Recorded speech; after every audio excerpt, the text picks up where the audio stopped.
ગુજરાત સરકારે જન આરોગ્યને ધ્યાને રાખીને મહત્વનો નિર્ણય લીધો છે।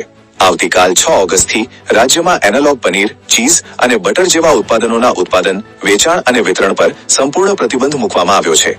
આરોગ્ય મંત્રી પ્રફુલ પાનસરિયાએ આ જાહેરાત કરી હતી। લોકોના સ્વાસ્થ્ય સાથે ચેડા થતા અટકાવવા આ કડક પગલું લેવાયું છે, કારણ કે આવા ઉત્પાદનોમાં વનસ્પતિ તેલ વપરાય છે। ભારતને ટૂંક સમયમાં પહેલી મહિલા સીજેઆઈ મળશે, તેમ કેન્દ્રીય કાનૂન મંત્રી અર્જુન રામ મેઘવાલે રાજ્યસભામાં જણાવ્યું। સુપ્રીમ કોર્ટ ન્યાયાધીશોની સંખ્યા સુધારા વિધેયક 2026 પર ચર્ચા દરમિયાન તેમણે આ મહત્વની માહિતી આપી। કેસોના ઝડપી નિકાલ માટે સુપ્રીમ કોર્ટમાં ન્યાયાધીશોની સંખ્યા 34 થી વધારીને 38 કરવામાં આવી છે। વિપક્ષ નેતા રાહુલ ગાંધીએ દિલ્હીના જંતર મંતર પર વિદ્યાર્થી પ્રદર્શનકારીઓ સાથે મુલાકાત કરી।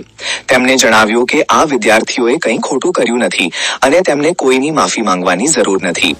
રાહુલ ગાંધીએ ભારપૂર્વક કહ્યું કે તેઓ ભારતના ભવિષ્ય માટે લડ્યા છે અને તેમને તેમના પર ગર્વ છે। તેમણે સરકાર પર નિશાન સાધતા વિદ્યાર્થીઓની સમસ્યાઓ ઉકેલવાની માંગ કરી। બાંગ્લાદેશના પૂર્વ વડાપ્રધાન શેખ હસીના 2 વર્ષ બાદ પ્રથમવાર આંતરરાષ્ટ્રીય મીડિયા સમક્ષ વર્ચ્યુઅલી આવ્યા હતા। દિલ્હીમાં એફસીસી દ્વારા આયોજિત પ્રેસ કોન્ફરન્સમાં તેમણે 2024ની હિંસાનું સત્ય જણાવ્યું। હસીનાએ કહ્યું કે વિદ્યાર્થીઓનો ઉપયોગ કરીને હિંસા ભડકાવાઈ હતી।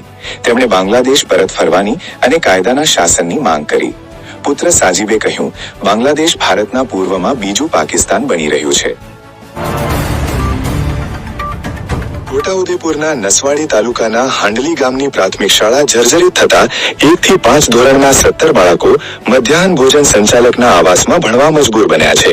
નવા ઓરડા બન્યા ન હોવાથી બાળકોને ગરમી, અંધારા અને શૌચાલય વિના અભ્યાસ કરવો પડે છે। આદિવાસી વિસ્તારમાં શિક્ષણનો અભાવ વિકાસના દાવાઓ પર પ્રશ્નાર્થ ઉભા કરે છે। આઈસીસી દ્વારા 2027ના વનડે વર્લ્ડ કપના ક્વોલિફાયરનું શેડ્યુલ જાહેર કરાયું છે। 22 ફેબ્રુઆરીથી 23 માર્ચ 2027 દરમિયાન 10 ટીમો વચ્ચે ક્વોલિફાયર રમાશે। યજમાન દક્ષિણ આફ્રિકા, ઝિમ્બાબ્વે અને નામીબિયા સહિત 14 ટીમો આ વર્લ્ડ કપમાં ભાગ લેશે। કુલ 12 સ્ટેડિયમમાં 4 ઓક્ટોબરથી 21 નવેમ્બર દરમિયાન મેચો રમાશે। વેસ્ટ ઇન્ડિઝ પર ક્વોલિફાયર રમવાનું સંકટ તોડાઈ રહ્યું છે। અમદાવાદમાં ભારે વરસાદને કારણે અભ્યાસક્રમ પાછળ રહી ગયો હતો।